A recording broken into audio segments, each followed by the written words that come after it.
दोस्तों, भारत की भाषा में आप सबका बहुत बहुत स्वागत है। आज का ये वीडियो बहुत इंपॉर्टेंट होने वाला है और ये एक तरीके का कर्टन रेजर है। मैं ऐसा क्यों कह रहा हूं? आप देख रहे होंगे फ्रेम में एक मैसेज है जो एमईए ने आज अपनी वेबसाइट के थ्रू प्रेषित किया है और वो कहते हैं कि at the invitation of honourable prime minister Shri Narendra Modi ji, the president of the European council Mr. Antonio Di Costa and the President of European Commission Ursula von der Leyen will be a state visit to India from 25th to 27th January 2026 as chief guest at the 77th Republic Day celebration. और ये भी आगे लिखा है, during the visit the leaders will also को chair the 16th India EU summit on 27th January 2026। अब इन्होंने जो डायरेक्ट में नहीं बोला है वो अब मैं आपको बताता हूं कि ये विजिट अभी क्यों हो रही है, उसका क्या पर्पस है, इंडिया को क्या फायदा है, इंडिया को क्या नुकसान है, ईयू को क्या फायदा है और हमारे सैम बहादुर डोनाल्ड ट्रंप इस विजिट को कैसे देखते हैं और उनकी छाती में कैसे मूंग डलती है। दोस्तों, तो चलिए वीडियो शुरू करने के पहले मैं रिक्वेस्ट करता हूं, जिसने मेरा चैनल अभी तक सब्सक्राइब नहीं किया है वो प्लीज मेरे चैनल को लाइक कीजिएगा और सब्सक्राइब कीजिएगा। दोस्तों, अच्छा, अब बात करते हैं विजिट का पर्पस, जो कि एमए की वेबसाइट में नहीं बोला गया है, वो है एफटीए। मैं आपको पहले ही बता देता हूं, फ्री ट्रेड एग्रीमेंट ये होगा ईयू के बीच में और इंडिया के बीच में। अगर हम कुछ सालों पहले तक का अगर हम डाटा लें तो मैं 2020-2021 से शुरू करता हूं। इंडिया का जो एक्सपोर्ट था वो 33 बिलियन था और इंपोर्ट जो था वो भी 32.3 बिलियन था, मतलब डिफरेंशियल बहुत कम था। और टोटल ट्रेड नेचुरल है, दोनों को ऐड कर देंगे आप तो इट वाज 65 बिलियन डॉलर्स। अच्छा, 2022-2023 में जो टोटल ट्रेड हुआ वो 90 बिलियन का हो गया। 23-24 में 137 बिलियन का हो गया था, लेकिन 24-25 में थोड़ा कम हुआ, 136.53 बिलियन था, जिसमें एक्सपोर्ट्स इंडिया की तरफ से 75.85 बिलियन के थे और इंपोर्ट 60.68 बिलियन के। तो देखिए, यहां पे जो इंडिया को फायदा हुआ वो करीब 15 बिलियन डॉलर का हुआ। अब आप सोचेंगे कि कौन कौन से आइटम ऐसे हैं यार। अच्छा, इसके पहले मैं एक बार बता दूं आपको कि ये जो मैं आपको डाटा दे रहा हूं ना, ये केवल गुड्स के ट्रेड का है, सर्विसेज का अलग है। क्योंकि यहां पे जो बात हो रही है वो ट्रेड की बात हो रही है, गुड्स की बात हो रही है। इसके जो डाटा दिया है मैंने वो केवल गुड्स का दिया है। अगर सर्विसेज आप उसमें ऐड करेंगे तो थोड़ा बहुत ऊपर नीचे जरूर होगा। दोस्तों, अच्छा, अब देखिए टॉप आइटम्स कौन कौन से हैं। इंडिया क्या एक्सपोर्ट करती है यू को, और इसमें मेन है आपके टेक्सटाइल और क्लोथिंग, जो कि अब एक तरीके से देखा जाए तो बांग्लादेश का बिजनेस भी इंडिया आ रहा है। जितनी मल्टीनेशनल्स हैं वो शिफ्ट कर रही हैं बांग्लादेश से इंडिया, क्योंकि यहां पे उनको एक स्थिरता मिल रही है और नेचुरल है, क्वालिटी इंडिया की बहुत अच्छी है। बांग्लादेश में हमेशा लो कॉस्ट के कपड़े सिले जाते थे, अब वो भी पूरा बिजनेस इंडिया में शिफ्ट हो रहा है, क्योंकि वहां पे अराजकता फैली हुई है। लोगों को पता नहीं है साल भर के बाद क्या होगा बांग्लादेश में। सेम कंडीशन पाकिस्तान की है। तो हर आदमी एक ऐसा ठिया चाहता है कि जहां पे वो शांतिपूर्वक सालों साल रह के काम कर सके, क्योंकि साहब शुरू के 3-4 साल तो लग जाते हैं इन्वेस्टमेंट करने में, प्रॉफिट निकलता है 3-4 साल के बाद।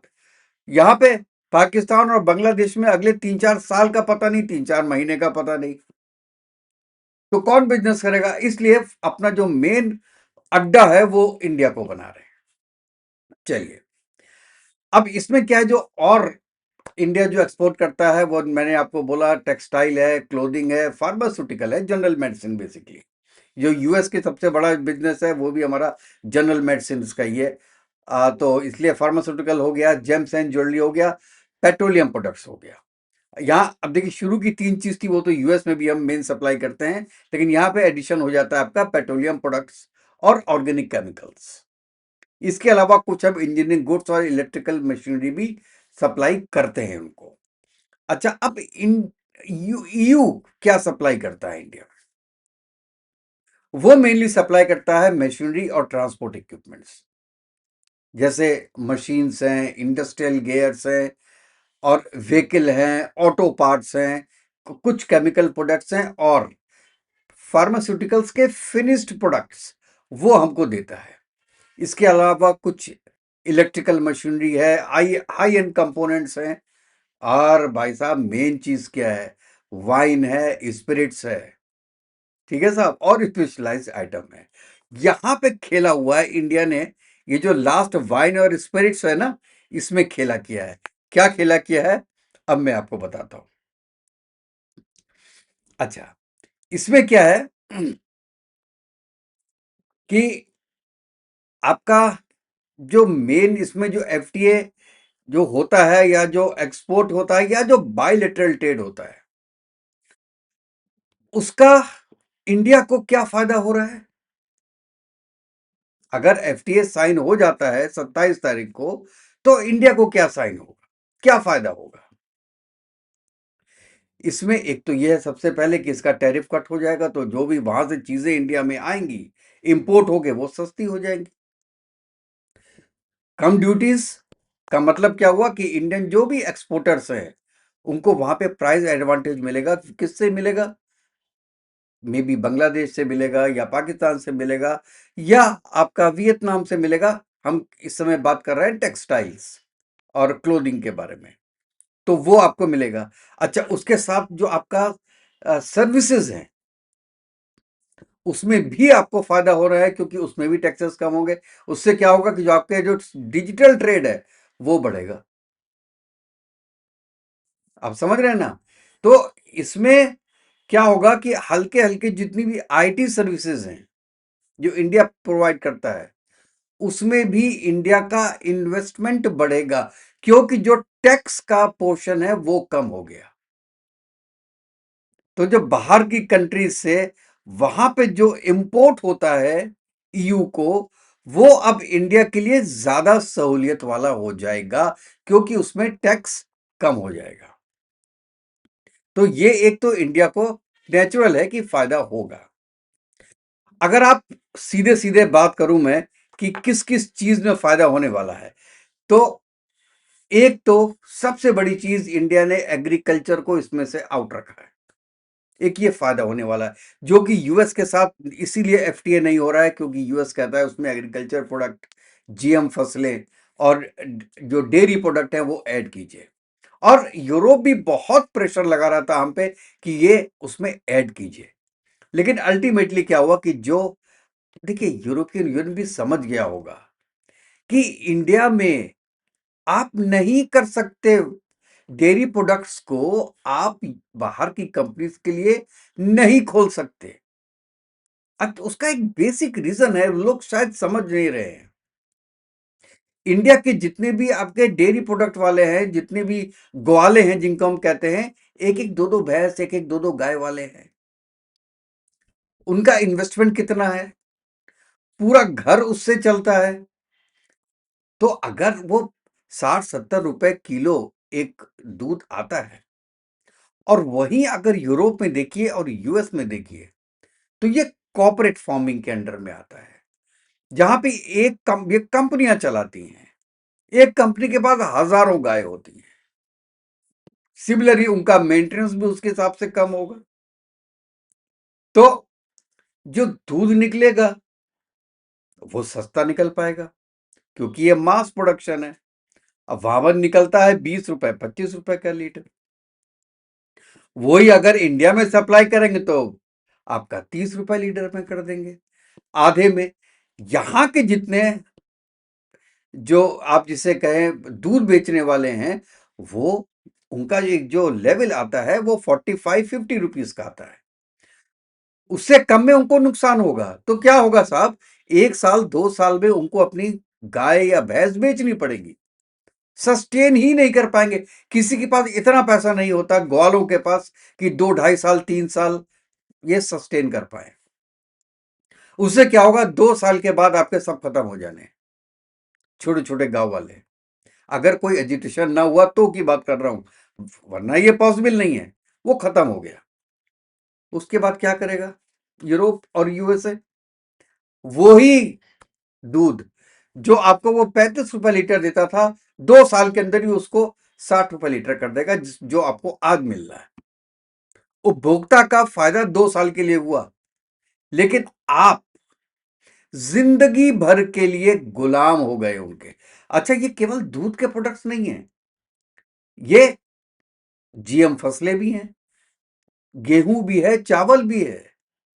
तो अगर, और ये आउट ऑफ टॉपिक जा रहा है लेकिन मैं आपको एग्जैक्टली बता दूं, सेम चीज हुई है वेनेजुला में। वेनेजुला के पास तेल था, गवर्नमेंट ने क्या किया, तेल को उन्होंने कर दिया नेशनलाइज, हम ही निकालेंगे, आपको बंदों को कोई काम करने की जरूरत नहीं है, सबके पास पैसे है, और जितनी चीजें सब अमेरिका से इंपोर्ट कर लो। काम करना ही बंद हो गया, लोगों के हाथ में जंक लग गए, बिजनेस ही नहीं बचे। और जब बिजनेस नहीं बचे उसके बाद क्या हुआ, अमेरिका ने जो रेट दिया उनको लेना पड़ा, और हालत खराब हो गई पूरे वेनेजुएला की, क्योंकि उनके पास काम करने की आदत ही नहीं थी। तो ऐसी सिचुएशन इंडिया में ना है, इसलिए हमारे प्रधानमंत्री मोदी जी ने कहा है कि कोई भी डिस्कशन नहीं होगा एग्रीकल्चरल प्रोडक्ट्स के ऊपर, चाहे एफटीए हो या ना हो। ये चीज यूरोपियन गवर्नमेंट समझ गई, इसलिए एफटीए हो रहा है। यूएस भी समझ जाएगा बहुत जल्दी, नहीं होगा तो नहीं होगा, लेकिन ये पॉसिबल ही नहीं है कि इंडिया की कोई भी गवर्नमेंट, मैं कहता हूं ये हो चाहे कांग्रेस हो, कोई भी गवर्नमेंट आ जाए, वो एग्रीकल्चर प्रोडक्ट को ऐड नहीं कर सकती है एफटीए में। तो इसमें ये बाहर रख दिए इन्होंने जितने भी सेंसिटिव आइटम्स हैं, एक चीज ये। और भारत क्या कटेगा दारू पे, ईयू की जो वाइन है और स्पिरिट्स है उसमें 50% वो टैक्स कम कर देगा। तो आपको जो यूरोप की ड्रिंक्स मिलेंगी वो तो शायद थोड़ी सस्ती हो जाए। और उसके अलावा ये एक्सपेक्ट कर रहे हैं, ये मैं रोइटर्स से उठा रहा हूं ये न्यूज, कि इंडिया का जो एक्सपोर्ट है वो 20% बढ़ जाएगा 1 साल के अंदर। बाकी ग्रेजुअली बढ़ता रहेगा, लेकिन शुरू में 20% वो बढ़ सकता है, क्योंकि जो स्टडीज हुई है और जो ट्रेड मॉडल एक फाइनलाइज हुआ है उसके हिसाब से। और इसके अलावा टेक्सटाइल में, फार्मा में, ऑटोज में, आईटी सेक्टर्स में, ये, क्योंकि ये सेक्टर बहुत तेजी से ऊपर जाएंगे, क्योंकि हमारे पास स्केल है और कंपिटिटिव एडवांटेज भी है, हमारे पास हो जाएगा। किससे? टैरिफ से। और दूसरा मार्केट एक्सेस तो हमारे पास उसका है ही, तो ये भी ऐड होगा। अच्छा, आप ये देखिए कि इससे ईयू को क्या फायदा हो रहा है। EU gains access to one of the world largest consumer market. आप ये देखिए कंज्यूमर के हिसाब से, पीपीपी के हिसाब से, India is third after US and China. US का तो कोई सानिया ही नहीं है, क्या करता है क्या नहीं करता, किसके साथ ट्रेड करेगा किसके साथ नहीं करेगा, किसको 50% लगाएगा, किसको 500% लगाएगा, किसको 1000% लगाएगा, आपको पता ही नहीं है, क्योंकि डेफिनेट नहीं है। यूएस का बिजनेस आज की डेट में डेफिनेट नहीं है। और ये केवल आज की बात नहीं है, ये केवल ट्रंप की बात नहीं है, ये फ्यूचर की भी बात है। जो भी प्रेसिडेंट आएगा वो डीप स्टेट के कहने पे चलेगा, इसलिए कोई डेफिनेट कह नहीं सकता कि अमेरिका के संबंध बाकी कंट्री के साथ कैसे रहेंगे। जो आंखें बंद करके बिजनेस करते थे वो आंखें बंद करके बिजनेस नहीं कर पाएंगे यूएसए के साथ, और सिमिलर कंडीशन होगी चाइना की, क्योंकि यहाँ पे अमेरिका और चाइना के बीच में टसल है। अमेरिका चाहता है चाइना हर तरीके से डाउन हो।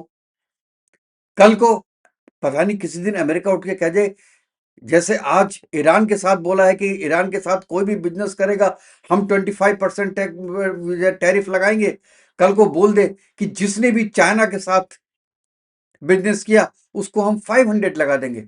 ईयू क्या करेगा, इंडिया क्या करेगा? क्योंकि यूएस सबसे बड़ा मार्केट है, 30-31 ट्रिलियन डॉलर की उसकी इकोनॉमी है। तो आप ये बताइए कि ऐसी सिचुएशन होगी तो बाकी क्या करेगा? इसलिए सबसे अच्छा बिजनेस उनको क्या मिलता है? इंडिया का। अमेरिका कुछ भी करेगा, इंडिया के साथ ऐसा नहीं करेगा कि इंडिया के साथ, इंडिया से कोई सामान बाहर जाए या इंडिया में आए तो उस पर टैक्स लगाए। और जो चल रहा है आजकल की डेट में, ये बहुत शैलो है, जिसे मैं कहता हूं बहुत समय, अ, थोड़े समय के लिए है, केवल प्रेशराइज करने को इंडिया को कि आप एफटीए साइन करें। वहां पे एफटीए तो नहीं है, वहां पे ट्रेड डील है, basically is not an FTA. तो ये भी है। तो अच्छा, इसमें अब देखिए, मैंने आपको बता दिया कि किस कौन कौन से प्रोडक्ट्स हैं और किस किस लाइन में और क्या क्या फायदा होने वाला है। हमारे सैम बहादुर का सोचिए, वो अब तो साल भर से इंडिया के पीछे पड़ा है कि आप साइन कीजिए, ट्रेड एग्रीमेंट्स कीजिए। इंडिया नहीं कर रहा। इंडिया ने कॉल उठाना बंद कर दिया मोदी जी ने ट्रंप की। आपने लुटविक का सुना था ना? वो कह रहे थे कि जो इनका कॉमर्स सेक्रेटरी था, कि हमने 3 वीक वेट किया मोदी जी के फोन कॉल का, सब कुछ फाइनलाइज था, लेकिन मोदी जी ने कॉल नहीं किया। क्योंकि मोदी जी जानते हैं कि जो अगर वो कॉल करेंगे तो वो कुछ बाहर जाके कुछ भी बोल देगा कि मोदी का फोन आया, he said sir I can talk to you, whether I can talk to you, I said okay come over and talk. ऐसे भी बोल सकता है बंदा। इसलिए मोदी ने कहा बात ही नहीं करना इस आदमी से, क्योंकि उसके लेवल पे जाके गाली गलौज तो हम कर नहीं सकते भाई। यूएस तो यूएस है, यूनिपोलर वर्ड है, मालिक है पूरे इस वर्ड का।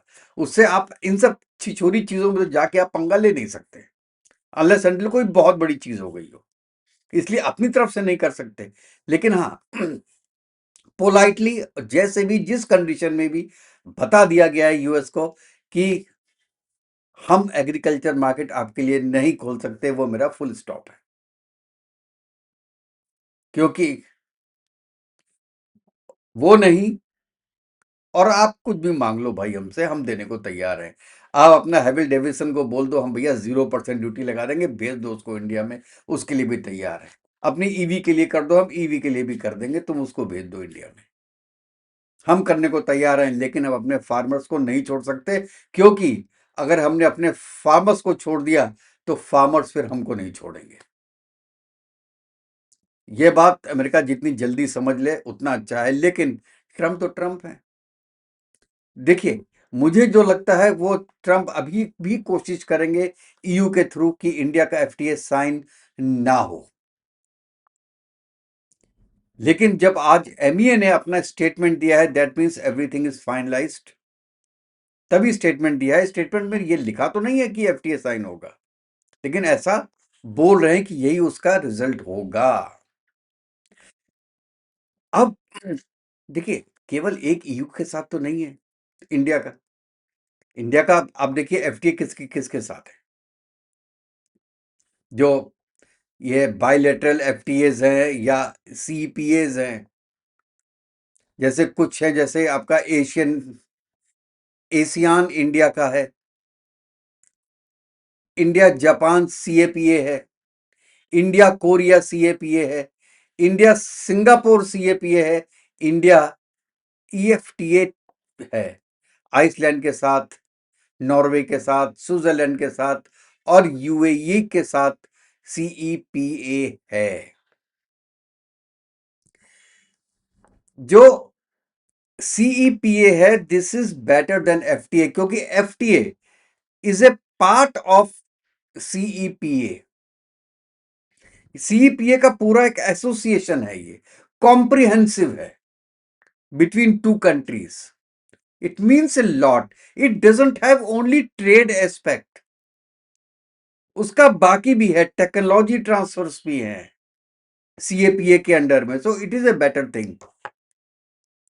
और अभी कम से कम 1 दर्जन जगह पे एफटीएस हमारे होने वाले हैं, या इंडिया ने प्रेफरेंशियल ट्रीटमेंट वाले एफटीए साइन किए हैं। Professional, it is not 100% FTA, but professional agreements जिसे कहते हैं, वो साइन किए हुए हैं। और नेचुरल है कि आप ये देखिए, यूके के साथ भी आपको पता है कि अभी रिसेंटली कंक्लूड हुआ है 2025 में, न्यूजीलैंड के साथ हुआ है, ओमन के साथ भी अभी अभी मतलब कंप्लीट होने की बात हो रही है ओमन के साथ। न्यूजीलैंड के साथ और यूके के साथ तो सीएटीए साइन ही हो गया है, ठीक है ना। तो अच्छा, अब इसमें क्या है कि आप ये देखिए कि सेक्टर वाइज अगर आप देखें तो इंडिया में कहाँ कहाँ बढ़ोतरी होगी इस पर्टिकुलर एफटीए से। ये छोटी न्यूज नहीं है, मैं फिर बार बार बोल रहा हूं, इसका एक्सपोर्ट में बहुत ज्यादा फर्क पड़ने वाला है। इसमें क्या होगा कि इंडिया में न्यू इन्वेस्टमेंट आएगा। जब कोई मशीनरी लाता है अपनी बाहर से, इंडिया को ऑर्डर देता है, तो हो सकता है वो अपनी मशीनरी भी लेके आए। तो जब मशीनरी आती है तो उसमें एफटीए आता है, इससे जॉब क्रिएशन होती है। कहां पे? एक्सपोर्ट सेक्टर जो भी है हमारा, उसके अंदर आपकी जॉब क्रिएशन भी होगी। अब इसमें देखिए, हर चीज के दो पहलू होते हैं, एक पॉजिटिव होता है और निगेटिव होता है। मैं कहता हूं पॉजिटिव इज 95% और जो निगेटिव है वो 5% है। वो 5% क्या है? जो डोमेस्टिक के आपके प्रोड्यूसर्स हैं, उनको इंपोर्ट कंपटीशन का फायदा सामना करना पड़ेगा। जैसे कोई मशीनरी है, वो आप इंडिया में प्रोड्यूस कर रहे हैं और सेम मशीनरी आप यूरोप में प्रोड्यूस कर रहे हैं। अगर एफटीए में आपका वो टैक्स जीरो हो जाता है, टैरिफ जीरो हो जाता है, तो हो सकता है जो इंडिया में प्रोड्यूस हो रही हो वो महंगी हो, और जो बाहर से आ रही है, जहां पे ये मास में डेवलप हो रहा है, वहां सस्ती हो। तो एक एक एग्जाम्पल लेके बोल रहा हूं कि ये डोमेस्टिक प्रोसीजर जो आपके प्रोड्यूसर्स हैं, उनको थोड़ा सा इसके अंदर सामना करना पड़ सकता है।